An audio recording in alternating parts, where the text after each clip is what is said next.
Hello, আমি দিশা। 11ই October শনিবার ছিল আমার জন্মদিন।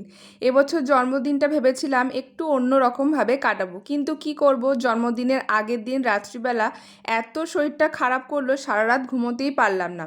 ওই যে বলে না, তুমি যতই আগে থেকে সব ঠিক করে রাখো না কেন, ভগবান যেটা চাইবে সেটাই হবে তোমার সাথে।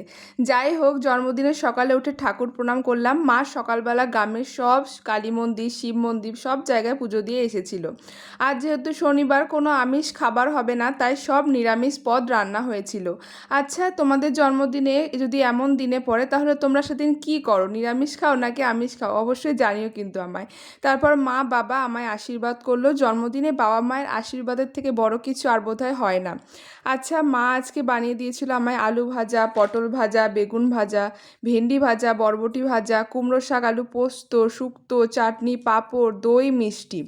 যাই হোক, অনেক কিছু মা রান্না করে দিয়েছিল। মায়ের হাতের এই রান্না বড় বড় রেস্টুরেন্টকেও হার মানাবে।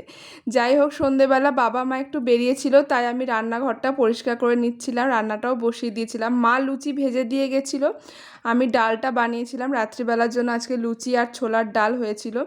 ওদিকে গিয়ে দেখি বাবা মা এসছে, আর আমার জন্য একটা কেক নিয়ে এসেছে। কালকে আরও কিছু সব হবে। তো আজকে এর মতো এই শেষ। কেমন লাগলো ভিডিওটা জানিও, ভালো লাগলে অবশ্যই একটা লাইক করে দিও। দেখা হচ্ছে নেক্সট ভিডিওয়।